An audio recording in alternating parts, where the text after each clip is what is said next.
Hola, hola, hoy estamos en un confesionario más, ahora con mi amiga y estimada vecina Gabriela Infante Priego, mejor conocida como Gaby.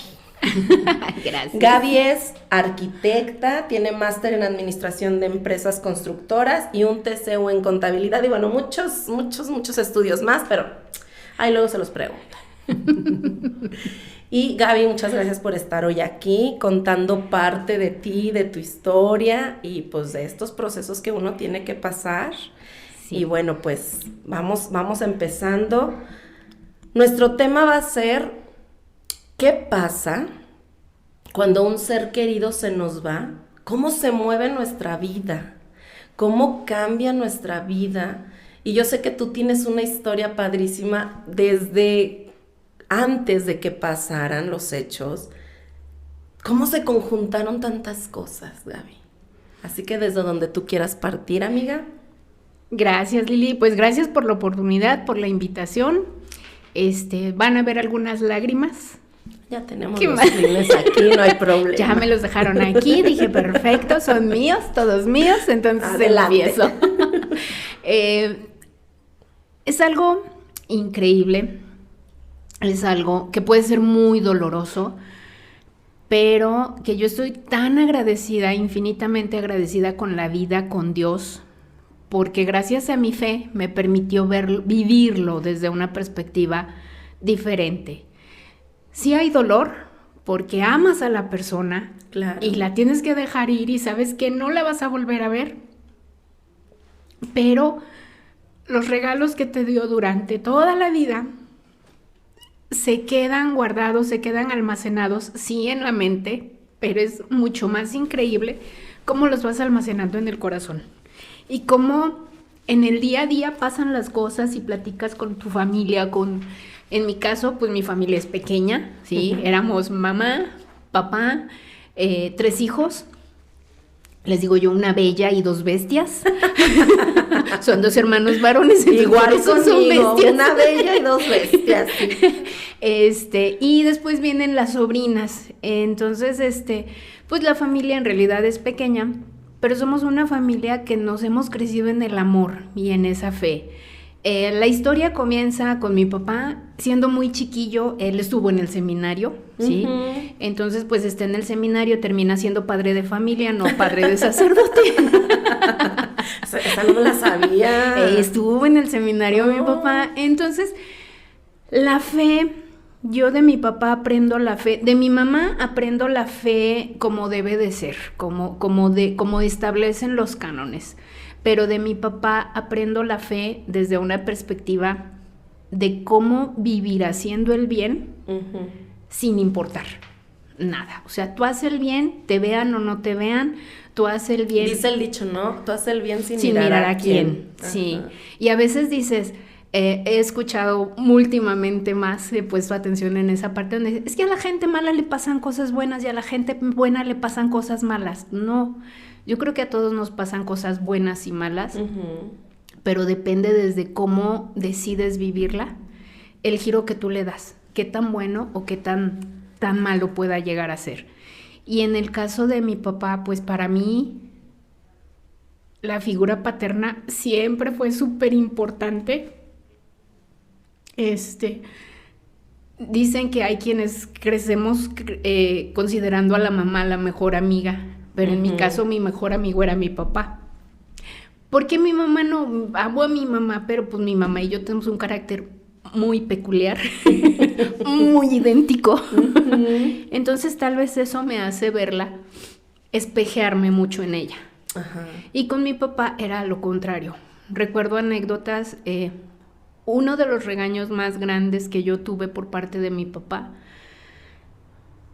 y que más me dolió y que hasta el día de hoy lo recuerdo y me sigue doliendo porque hice alguna tarugada en la prepa, me acuerdo. Reprobé una materia y yo tenía pánico de decirles que había reprobado, uh-huh, la materia. ¿Y cómo les voy a decir que reprobé la materia? Entonces cuando llego con mi papá y le digo, pues es que tengo que pagar un extraordinario, pero no tengo lana. ¿Cómo le hago? Entonces, pues sí le tengo que decir a mi papá porque es el que me va a dar la lana. Uh-huh. Entonces, Me acuerdo que esa vez me dijo, está bien, no hay problema. Me dio el dinero, pagué el extraordinario, presenté el extraordinario y repruebo el extraordinario. Ay, no puede ser. Y eso que mi amiga es bien estudiosa, bien inteligente. Pues en ese tiempo yo creo que lo nerd andaba volando por allá. Y cuando vuelvo a decirle que reprobó la materia, entonces, para esto, yo bien inteligente, ya fui guardando mis domingos, porque pues no se presenta el extraordinario inmediato, guardé mis domingos y todo, paso la materia. Pero cuando él se entera que yo reprobó la materia, yo dije, no, pues ahorita me va a regañar, me va a golpear, me va... Y lo único que hizo fue voltearme a ver y me dijo, son tus elecciones, son tus decisiones, es tu responsabilidad. Ouch. Y no me volvió a decir nada más. A veces duele más eso que un regaño, mejor grítame. Ahí fue donde yo entendí que un regaño de mi papá a mí me dolía más que un regaño de mi mamá. Sí, porque pues, mi mamá sí me regañaba y me gritaba y se enojaba, ¿no? Y sacaba el lado mamá y actuaba, ¿no? Pero mi papá en silencio, entonces para mí fue así como, ¡ouch! ¿Por qué me dolió tanto? Porque tuve que aprender a aceptar de mis errores, a entender que eran mis cuestiones las que me lastimaban a mí y pues sí, que en el viaje me iba a llevar a otros, pero te duelen. O sea, te duelen cuando ves que lastimas a quienes amas. Y eso es algo que aprendí de él. Y de eso muchísimas cosas más, ¿no? Cuando yo estudio arquitectura, Gaby es una persona relajada. Quien la conoce sabrá qué es. Ironismo puro. Ajá. Quienes la conocemos. ¡Salud! Salud por eso. Sí, no. Yo creo que todos nos van a ver y los que nos vean van a decir no. Entonces, en esa ocasión, bueno, me enojo, exploto. Ya últimamente exploto menos, ya.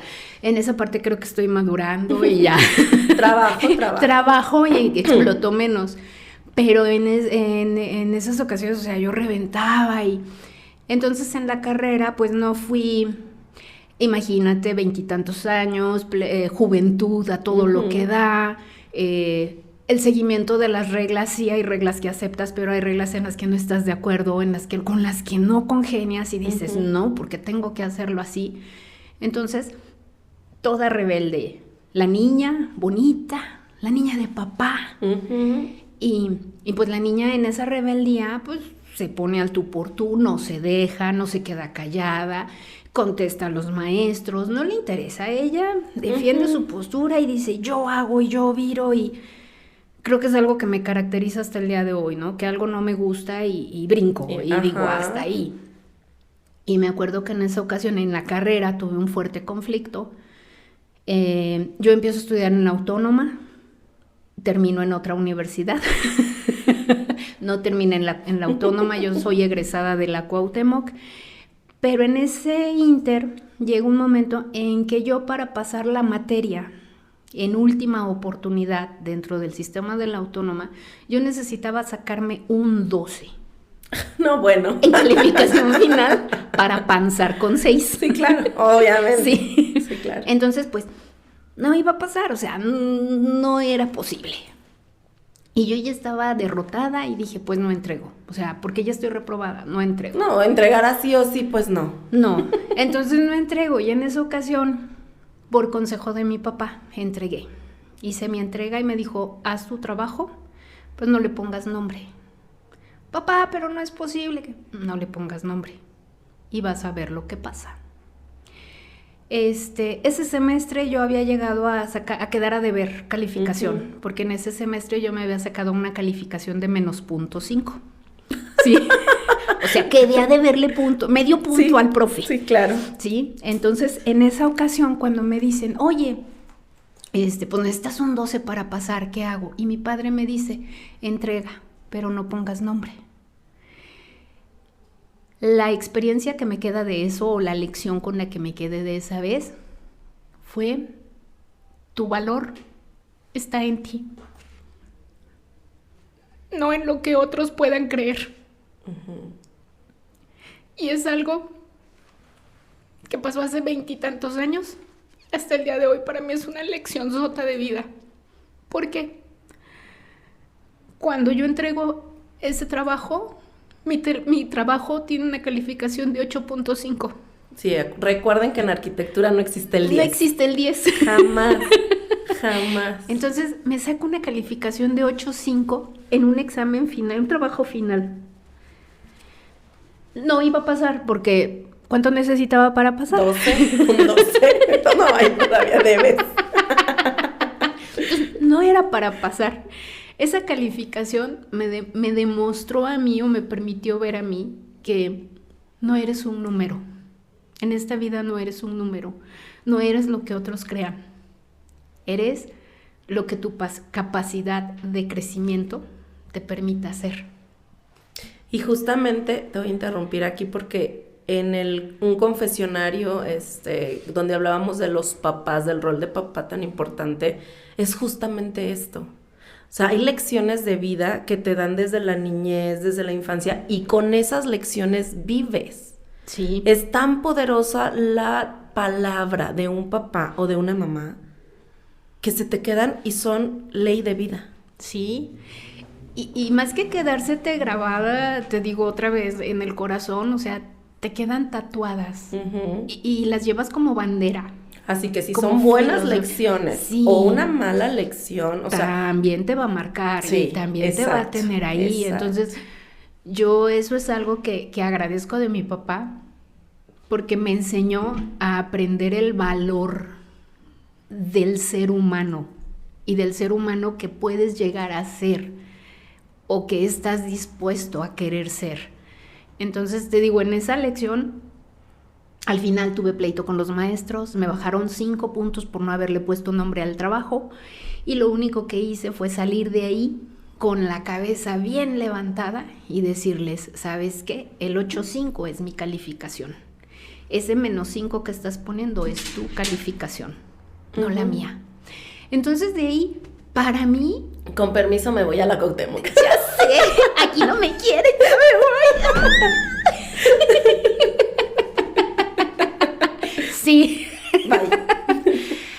Algo que nunca podré sacar a la Autónoma de mis venas, siempre va a estar ahí porque es una escuela que me formó. Yo estuve en el sistema de la Autónoma de secundaria, bachillerato, y mi formación académica en licenciatura, pues es de la Autónoma. Egresé de la Cuauhtémoc, pero aquí la enseñanza no importa cuál sea tu casa de estudio. Lo que importa es el aprendizaje que te llevas para vivirlo fuera. Entonces, a mí por eso cuando veo chicos o que los papás están regañándolos porque reprobaste el examen, es que no es un examen, o sea, el examen es lo que menos importa. Lo que importa es lo que vas a hacer adelante con el aprendizaje de ese examen. Con que la estás situación. Sí, entonces, te digo, pues esa es mi experiencia en cuanto a la calidad de padre que yo tuve, ¿no? Otra de las grandes bendiciones que le digo, gracias Diosito, porque quien llega a los 50 años, aunque me vean de 15, miren esta cara hermosa, es de 15, pero el acta de nacimiento dice que son 50. Entonces, gracias al cielo yo tuve un padre por 50 años y fue maravilloso. En el transcurso de enfermedad de mi papá, nunca se quejó, él nunca estuvo enfermo en realidad. Y ya en su última etapa, pues tuvo que estar en cama y hubo que estarle haciendo curaciones. Y las curaciones las hacía, orgullosamente las hacía yo. ¿Por qué digo orgullosamente? Porque también soy enfermera, agrégale ahí en el currículum. Me faltó, enfermera. Enfermera no de profesión. De corazón. No, y de verdad era algo que hacía.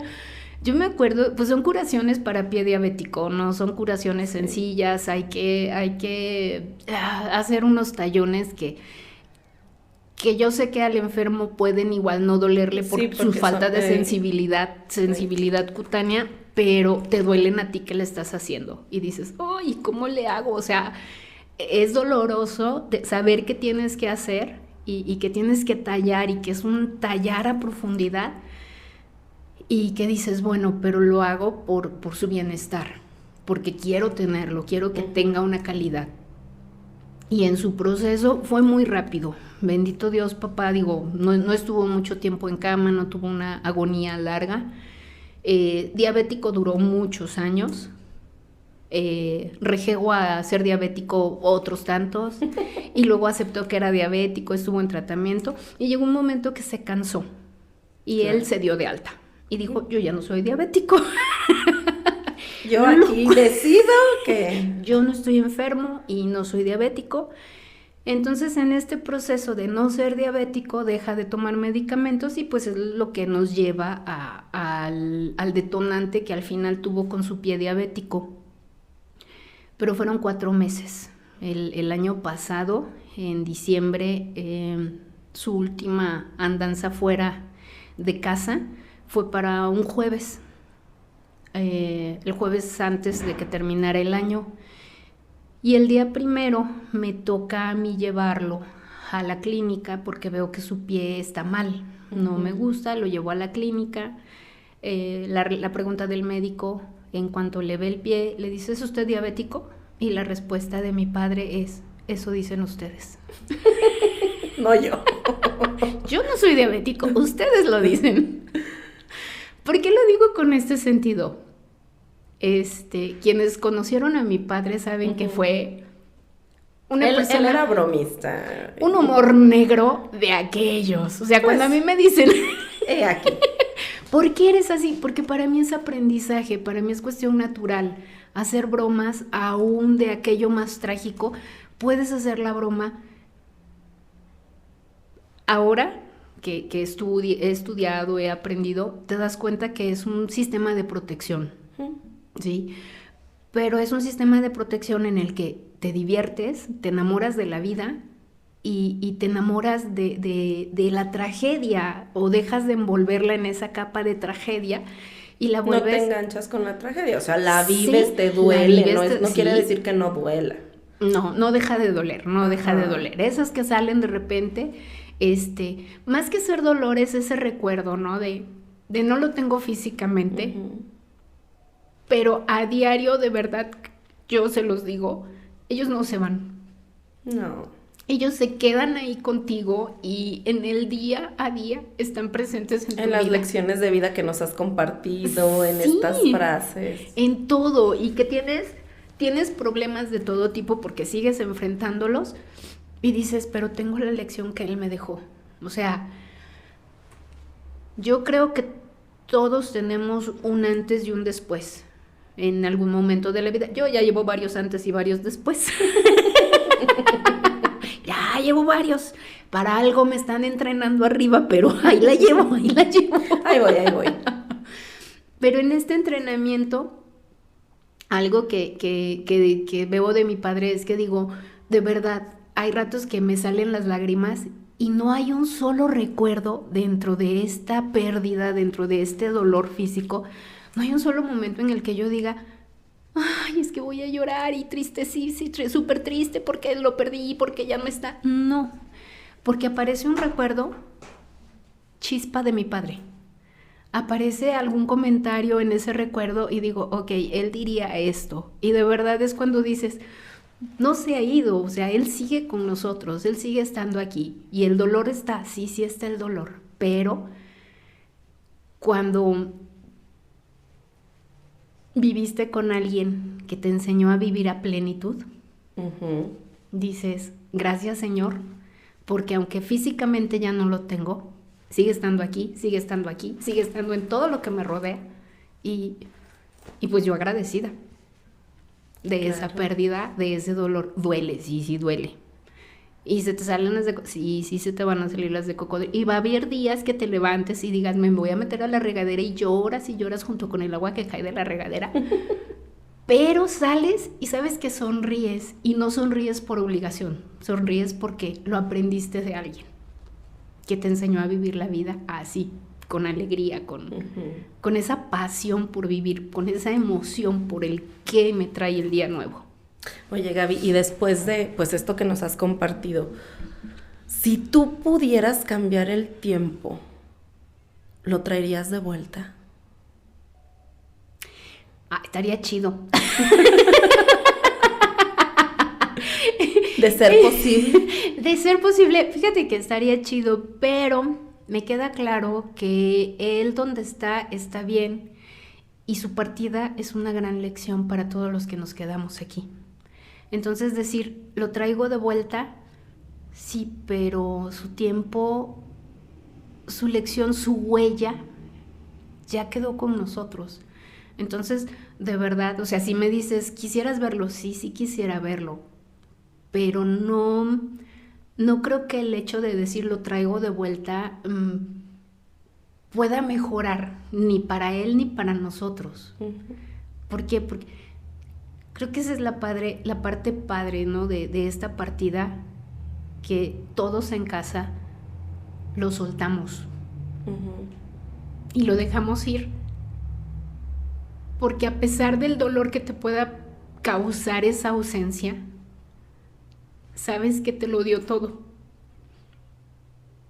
Y que en ese dártelo todo, te dejó todo para que sigas viviendo.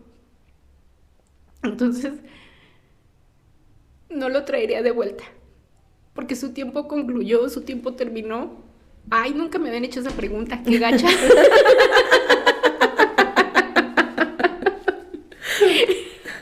Y no lo traería de vuelta, no porque no lo quiera. Claro que amaría volver a abrazar a mi padre, volver a tenerlo, a besarlo, a decirle tantas veces que no le dije un te quiero, un te amo. Sería genial, pero yo estoy segura que él lo sabe. Uh-huh. Él se fue sabiéndolo y no creo que el traerlo de vuelta cambie algo, porque no, él sigue vivo con nosotros. Ahorita que dices esto de me arrepiento de no decirle tantos te quiero, ¿hay algo más que tú digas me arrepiento de no haberle dicho o no haber hecho? Fíjate que el arrepentimiento es en ese sentido, de no decirle te amo, de no abrazarlo. Mi papá era una persona muy seca. Era mi abuela paterna, uh-huh. Era una señora súper amorosa. A mi abuela le decíamos chacha, jamás permitió que se le dijera de otra forma, nunca fue abuela, nunca fue uh-huh. abuelita, nunca fue, no, ella era la chacha. Entonces, ella fue educadora de jardín de niños. Entonces, la chacha se le queda porque un sobrino no podía decir la muchacha. Entonces, cuando la veía venir decía, ahí viene la chacha. Y se le queda la chacha, entonces es mi chacha. Yo no tengo una abuela paterna, yo tengo una chacha. Y mi chacha era seca, era amorosa en su forma, pero no era una abuela apapachadora. Yo tengo las dos versiones de abuela, la que te apachurraba y te sofocaba y te apachurraba, ¡ay, mi niño! Uh-huh. Que era la materna, y la abuela paterna, no hagas esto, no te sientes, no suervas, no cojas, o sea, correcta, directa, corrigiéndose, rígida, pero dentro de esa rigidez amorosa. Yo tuve la gran dicha de que mi papá gozó a su mamá, a sus dos padres, a mi abuelo y a mi abuela. Entonces los gozó al máximo y los aprovechó tanto que nos los regaló. Entonces íbamos de vacaciones, nosotros siendo niños íbamos de vacaciones, iban los abuelos con nosotros. Entonces yo conocí a esa abuela con la que una caminata en la playa a las 6 de la mañana, siendo tú un niño, era toda una aventura. Porque íbamos con la abuela y la abuela nos decía, eso es una mantarraya, eso es una guamala, esa es una conchita, hay que regresarle al mar, esa ni te le acerques porque te intoxica, uh-huh. Y nos iba dando las clases de vida uh-huh. en una caminata a las 6 de la mañana, o sea, pero mi abuela era dentro de esa rigidez, esa era su forma de demostrarnos amor. Muy al estilo de tu papá. Mi papá era así, entonces yo no puedo decir, ay, mi papá fue amoroso, y no puedo arrepentirme de no haberlo llegado y abrazado y apapachado y porque él era así. Uh-huh. Entonces, a mí me enseñó a ser así, o sea, yo puedo ser muy apachurrona, muy besucona con los niños, soy muy de, ay, cosita, y entre más hacen rejegos, yo más apachurro. Pero con mi papá, pues él es así, y así lo amo, con toda y esa sequedad, esa rigidez. Sí, también. ese muro que levantaba. Entonces ahora cuando volteo atrás y digo, ay, ya sé de dónde vienen mis muros. Entonces es una gran sorpresa darte cuenta que traes esa lección de vida de tu abuelo, de tu padre, y que te está reflejando. Y que la parte apapachona viene de la otra abuela y de la madre, que son complementos. Sí, entonces puedes ver y decir, eran los polos opuestos, totalmente opuestos. O sea, una pachurra y te besa y te dice, ay, mi niño, te amo, a mí me amo. Y el otro de, sí, pero a ver, ¿por qué esa calificación? Sí, pero ¿por qué hiciste esto? Sí, pero resuelve aquello. Y mi papá era, soluciona. Rápido, todo, soluciona. No te quedes pasmado en, no puedo. Sino aquí, sigue. Oye, Gaby, ¿y nos quisieras compartir este proceso donde yo sé que me lo has platicado en algunas ocasiones, pero me gustaría que lo compartieras de ser posible, donde empieza este proceso de que tu papá entra al hospital, de cómo él decide salirse y de cómo él decide irse? O sea, literal. Literal. Y fíjate que yo creo que en ese proceso radica la paz para nosotros. Mi papá en enero se pone muy malo, que es cuando lo llevo por primera vez al hospital. Me lo mandan especialista, lo empiezan a checar los especialistas y todo. A la primera cita con el especialista del angiólogo de que le veía las piernas, yo no pude asistir. Eduardo, mi hermano, se va y me graba todo. Me graba todo porque era la limpieza, de cómo se iba a hacer la limpieza. Entonces, pues yo tengo ahí mi tutorial. Si ocupan un tutorial de cómo limpiar un pie diabético, yo se los puedo pasar. Redes sociales, Facebook, Instagram, Infante. Aparece, entonces empieza el proceso de hay que hacerle la limpieza. Y es una limpieza que tienes que hacerle cada 24 horas y no puede detenerse. Mi papá se pone malo en enero, empezamos a limpiarle. Y mi papá fallece un 26 de abril. De 2023. De 2023. Apenas antier cumplió un embarazo. Sí. De que nos dejó. Sí. En este proceso, él entra y él entero y él dice, yo no tengo nada y a mí no me pasa nada. Su última entrada, en realidad al hospital íbamos porque pues las limpiezas profundas que tenía que hacer el angiólogo y eran cada 15, cada 22 días, o sea, no tuvo estancias largas dentro del hospital. Aprendes, creo que es muy importante y esto sería como consejo para todos, aprender a observarnos, observar a los que amamos, observar a los que estamos alrededor. Técnica terapéutica. Sí, o sea, observa. Si no es tu compañero, si no es tu compañero de vida, si no es parte de tu familia, es alguien de tu trabajo. Entonces aprende a observar cómo se está comportando, cómo se comporta de ordinario y de repente tiene una reacción rara y es, a ver, no la tomes personal, no es contra ti, es algo que está pasando. Entonces observa para que puedas entender qué le está pasando. Y con papá me sucedió mucho eso, aprender a observar qué era lo que tenía. Mi papá estuvo muy lúcido todo el tiempo. Cuando veíamos que se le iban las cabras al monte, era porque los niveles de azúcar estaban descompensados, desbalanceados. Hubo una vez en este proceso, se le bajó el azúcar terriblemente. De verdad es una cosa que te impacta horrible, un bajón de azúcar. Yo no sabía que era más peligroso una baja de azúcar que una alza. Mi papá, sus niveles normales eran de 340, 350, era un nivel normal. Estar en 500 para él era, bueno, un poco pero alto. No se quejaba, pero no le dolía, no le pasaba nada. Llegó a tener 550 de azúcar y él lúcido.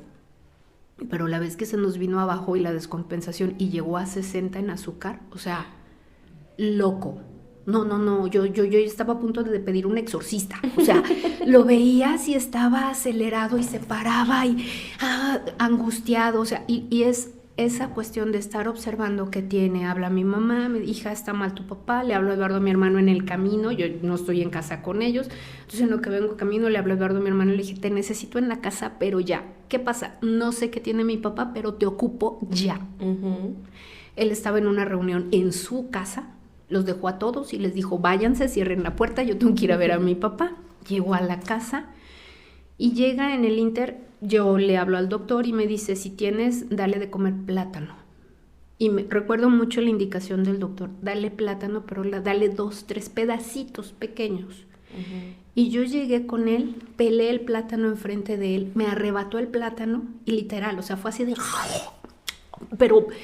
Uh-huh. Y yo decía, ¿qué pasa? Entonces yo asustada porque el doctor me dijo pedacitos y él se lo... Y yo, mi papá, ¿qué le va a pasar? Después entendí, es tan bajo el nivel de azúcar que el organismo sabe que eso es azúcar. Sí. Entonces tengo que engullirlo, tengo que devorarlo, tengo que tragarlo porque necesito el azúcar. Fue eso, le dimos coca para subirle el nivel. En cuanto le subió, sentadito en su cama, ya cuando se tranquiliza, se relaja, despierta, estamos Eduardo, mi hermano, mi mamá y yo. ¿Por qué nada más estamos 3? Porque el otro vive fuera, entonces uh-huh. no está aquí. Entonces pues él nomás se enteraba por teléfono lo que iba sucediendo, ¿no? Pero en esa ocasión estamos los 3 y se despierta y dice, chis, ¿y ustedes qué hacen aquí? Entonces pues la respuesta fue, pues nos dijeron que había fiesta. O sea, por eso estamos aquí, porque organizó una fiesta usted y por eso estamos aquí. No, ya váyanse a su cama. ¿Qué chicos están haciendo aquí? Váyanse a sus casas. Ok. Esa fue la primer baja. Pero ya cuando su entrada al hospital para finalizar, él muere un día 26. Cuéntenle 3, 4 días para atrás. Un domingo. Llego y lo veo disvariando y me platicaba de su papá y me platicaba de cosas de su infancia. Entonces iba y venía en el tiempo, pero no me hacía una charla congruente. Como coherente. Ajá. Entonces yo dije, está mal, no me gusta. Le hablo al doctor y le digo, doctor, lo veo raro, tráemelo. En cuanto llegamos, y ese tráemelo fue porque yo insistí y le dije, ¿se va así como está? ¿O trae el pantalón de la pijama? No, ¿cómo me vas a ir? ¿Y a dónde vamos a ir? Vamos al hospital para que lo cheque el médico. No, ¿y cómo me voy a ir en pijama? Ok. Se pone su pants. No es cierto, se puso su pantalón de vestir. ¿Cómo iba a salir en pants? Se pone su pantalón de vestir y ahí vamos al hospital. Y llegamos y como por arte de magia, en cuanto entramos al hospital, ¡fum!, una descompensación de aquellas. Como que su organismo supo que estaba en lugar seguro y se descompensó. Entonces, en ese momento me habla Eduardo, mi hermano, para avisarme que estaba llegando a la playa. Se había ido de vacaciones con las niñas. Entonces me habla para avisarme, acabamos de llegar. Le dije, ok, estate al pendiente. Traje a mi papá al hospital y al parecer se va a quedar internado. Me regreso. No, espérate, deja ver cómo van las cosas. Le dije, mi papá está consciente, o sea, tranquilo. Ese mi papá está consciente sí, está descompensado, pero de verdad estaba acuerdo, o sea, él te estaba platicando y él estaba hablando. Normal, una sus niveles sí, o sea, llegaron, ahí fue donde tuvo el nivel de azúcar de 550, todos los niveles que tenían que estar abajo estaban arriba, los de arriba estaban abajo, o sea, él traía un desmadre interno, él en su fiesta personal. Y cuando me dice Eduardo, mi hermano, ¿me regreso? Le dije, no, espérate, deja ver cómo fluyen las cosas. Le dije, de hecho, mi papá está consciente, te lo paso, platica con él. Habla por teléfono con él y le dice, mi papá, yo estoy oyendo a mi papá, no estoy oyendo lo que le dice Eduardo, pero seguramente Eduardo le dice, me regreso, y le dice, ¿y a qué chingados te regresas? ¿Eres médico? ¿O qué? ¿Qué vas a hacer? ¿Para qué te vienes? Siempre con esas bonitas lecciones, amor. Entonces, muy respuesta de mi papá, ¿no? De tranquilo, yo estoy bien, no pasa nada. Eso fue domingo, lunes, martes en el hospital, bien, se fue balanceando, se fue regularizando. El día 25, toda la parentela de vacaciones, todos sus hermanos, todos estaban de vacaciones, y de verdad, literal, todos sus hermanos salieron de la ciudad. Pues es que era abril, para nosotros sí, es feria y hay vacaciones. Sí, entonces claro.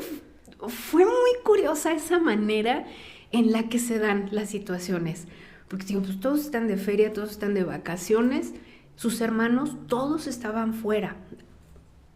Dos estaban aquí, a una de ellas no le hablamos porque pues por cuidar a la tía, ¿no? Entonces le avisamos a los primos. Generalmente cuando suceden estas cosas y ya tus papás son de cierta edad, pues le avisas al hijo que crees más cercano, ¿no? Para que tú amortigües. Yo te doy la información, tú amortiguas. Entonces, mi papá estuvo en el hospital el 25, habló con Eduardo, mi hermano, con las nietas, o sea, mis sobrinas. Habla con mi tía Guille, que esa era les digo yo, la mugre y la uña, no sé cuál era la mugre y cuál la uña, ¿no? Sí. Pero eran así como que muy compenetrados ellos.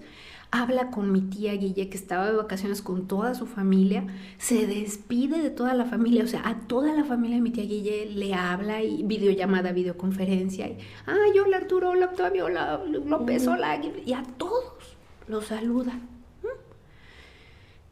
El día 26, yo llego muy temprano, muy temprano al hospital. Yo llego en la madrugada porque va a ir el especialista a las 5 a checarlo. Entonces yo a las 4:30 estoy en el hospital, no me quedé esa noche con él, me hizo favor Alejandro, un ahijado de él, a quedarse a cuidarlo. Y yo todavía le dije, tranquilo, ha pasado noches muy tranquilas, o sea, 2 noches que pasó súper tranquilas. Pues ándate que esa noche se alocó. Entonces mi papá esa noche trabajó, esa noche se levantó, se peleó con Alejandro. Alejandro es su ahijado, es empleado en el negocio, entonces Alejandro es el brazo derecho de mi papá, ¿sí? Entonces con Alejandro se pelea porque las ventanas, porque se las quitaron, porque la vieja que quiere que le hagamos, Arqui es que nos dijo que primero pintáramos y luego pusiéramos las ventanas. Ahí está el otro, creando la historia, sí, para tranquilizarlo. Sí. Le dieron un medicamento a medianoche, el cual le hizo efecto como hasta las 5:30 de la madrugada. Bueno, toda la noche. Entonces Alejandro, la noche tranquila que yo le pinté, para nada. Sí, ¿no? Porque estuvo persiguiendo a mi papá. Porque él se paró, quería ir al baño, traía la sonda, entonces el otro, espérame, no, Arqui, aguante, que no sé qué, el pleito. Cuando llega el especialista lo veo y le digo, lo veo, se ha ido, o sea, no es él. Y empiezan los niveles y todo, y nos dice el doctor, no, pero pues va bien. Ahí es donde le hacen un estudio y se detecta que trae coágulos en las piernas. Ya su circulación en las piernas era muy mala, 90 y 95% de bloqueo. O sea, todo. Nada. Entonces por eso no le cicatrizaban sus cuestiones, sus heridas de pie. Entonces, a mi papá, dentro de todo esto, bendito Dios, solo perdió 3 dedos.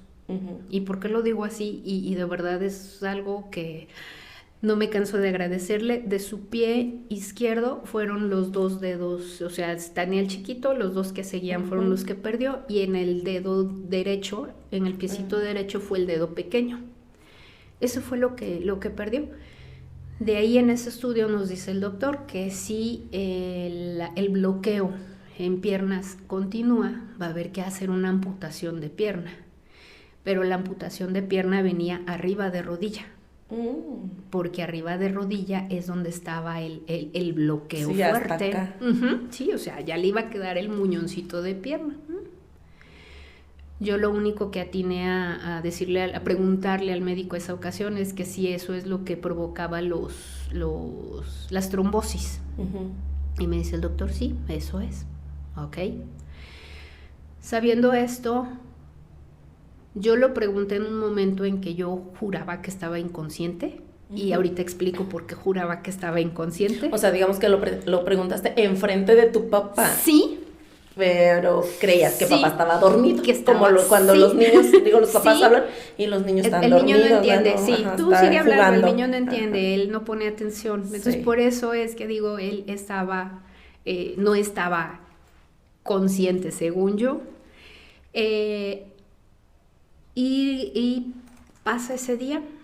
En la tarde noche, cuando llega su médico a revisarlo, dice: don Eduardo, pues está súper bien, lo vamos a dejar en observación hoy. Y que se le sube a don Eduardo el infante de Alba y se le cruzan los cables y le dice: a mí me manda a mi casa ya. Oiga, doctor, no, a mí ya mándeme a mi casa, aquí hacen mucho ruido y no dejan dormir. Yo estoy cansado, quiero dormir, quiero estar en mi casa. Entonces el doctor me ve y me dice: ¿cómo lo ves?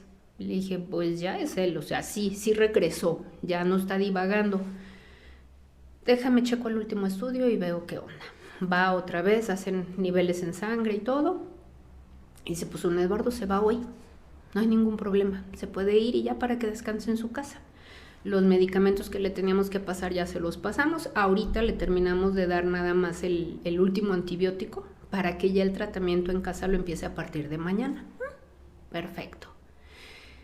Nos vamos, ese día llegamos a casa a las 12:30 de la noche. A la 1 de la mañana ya estaba él en su cama, acostado, tranquilo, con su oxígeno, con todos sus niveles, sus tratamientos, todo lo que tenía que seguir sin problema. Lo dejo tapadito y todo. Hablo con mis hermanos y les digo: ya está papá en casa, todo bien. Pongo un WhatsApp que como ha generado controversia, porque pongo un mensaje en WhatsApp que dice: todo bien, ya vamos a casa. Y a las 5 de la mañana suena mi teléfono, cosa que ya no era rara que sonara a deshoras. Sí, pues sí. Entonces suena a las 5 de la mañana, despierto y nada más escucho a mi madre del otro lado de la línea que dice: tu papá. ¡Pum! Me cuelga. Mi papá. O sea, yo en esos días dormía casi que con la ropa puesta y me paraba y salía volando. Ese día no pude hacerlo porque tenía una urgente necesidad de pararme a orinar y entonces tuve que ir al baño. Y en el baño me quedé dormida 5 minutos. Y fueron exactamente 5 minutos. Cosa curiosa, eso pasa conmigo. Mamá en algún momento tiene la necesidad de decirme a mí: ¿me dejaste sola? A lo que yo atino a decirle: no. Él eligió quién quería que estuviera con él en su último momento. Porque esto me pasa a mí a las 5 de la mañana. Carlos, mi hermano, vive en Ensenada. Tenemos horas de diferencia. Pues justo al momento en que está falleciendo mi papá, Carlos despierta y no se puede dormir. Pero ve que para él todavía es 1 hora atrás de nosotros y dice: pues ¿a qué me levanto? Y termina levantándose para no despertar a Moni, su esposa, y termina yendo al baño, pero dice que en ese momento, cuando escucha sonar el teléfono, él ya sabía. Sí, como que lo presintió, lo sintió. Sí, o sea, ¿cómo? No sé. Sí. Eduardo estaba de vacaciones, seguía de vacaciones en Manzanillo con sus niñas. Le marco a Eduardo. Esas son las 2 llamadas telefónicas más horribles que me ha tocado hacer en toda la vida. Porque sabes que las tienes que hacer y que no hay nada que remediar. Pero cómo duele hacerlas. Cuando le marco a Eduardo para avisarle, antes de que yo avisara a Eduardo, dice que su teléfono dio un destello, traía un reloj inteligente. En el momento en que mi papá estaba falleciendo, el teléfono lanzó un terrible chispazo de energía, de luz. Y dice, y Eduardo duerme como oso, o sea, él duerme a oscuras, entonces cualquier chispita de luz lo afecta. Y despertó, porque vio, y dice, eran exactamente 5 de la mañana. Prende el reloj, se muere el reloj. Ya no lo pudo prender. Y fue la hora en que falleció mi papá. Las niñas sucedieron cosas similares. No me acuerdo ahorita a quién fue, cómo. Una de ellas soñó al abuelo y el abuelo se despide de ella. O sea, está despidiéndose de ella. Y la otra, Dani es muy friolenta. Y Dani se paró a prender el aire acondicionado porque se estaba rostizando. Me dice, tía, yo sentía que me asaba. Y fue justo el momento en que papá estaba partiendo. O sea, con cada uno de nosotros estuvo. Nos hizo saber de alguna manera. Les digo yo, mágica, pues el amor es mágico. Porque te da indicaciones. Cuando a mí me toca hacer las llamadas telefónicas, ellos de alguna manera ya sabían lo que estaba pasando. Cuando le hablo a Carlos, me dice, ok, déjame ver qué hago. Pues sí, para conseguir cómo irme. 26 de abril, boletos de avión por las nubes, no había espacio en líneas aéreas para que él pudiera venir. Pues ya se empieza él a mover, a ver qué hace. Lalo me dice, pues nada más deja que despierten las chaparras y parto. Me voy para allá, empiezo a recoger las cosas. Me está terminando de decir eso y solo oigo los gritos.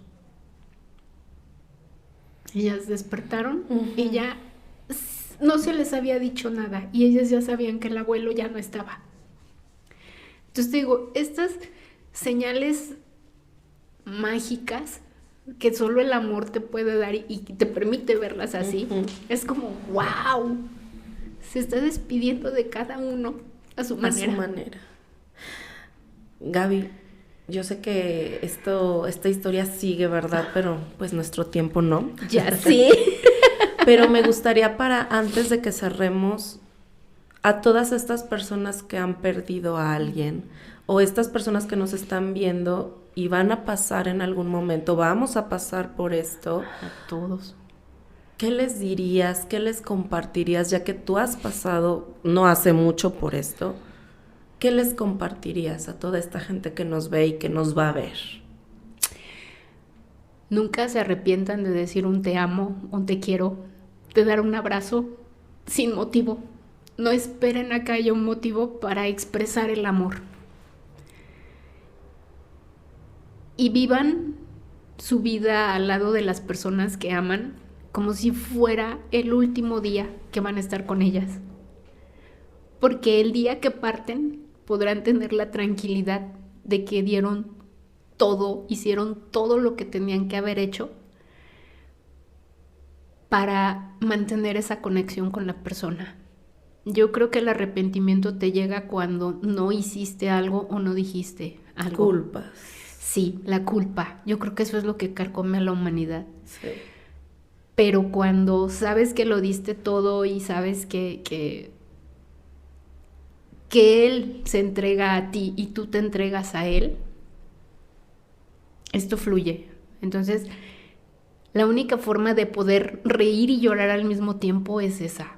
Amen a plenitud, amen y entréguense totalmente sin mediditas de, ay, es que me van a ver, ay, es que qué dirá la gente, que te importe un bledo. Si la gente quiere creer que estás loco, demuestra esa locura, porque es lo único que te va a quedar al final de los días. Muchas gracias por compartir todo esto, Gaby. Yo sé que no es fácil, pero gracias por compartirlo. Y pues con esto nos quedamos y pues nos vemos en la siguiente. Gracias a todos los que nos ven por Facebook, por YouTube y a todos los que nos escuchan por Spotify. Gracias, Gaby. No, de nada, Un Lili. gusto. Gracias. Y espero volver a tenerte aquí porque muy bien. Pues con tantas cosas hay que hablar de muchas cosas.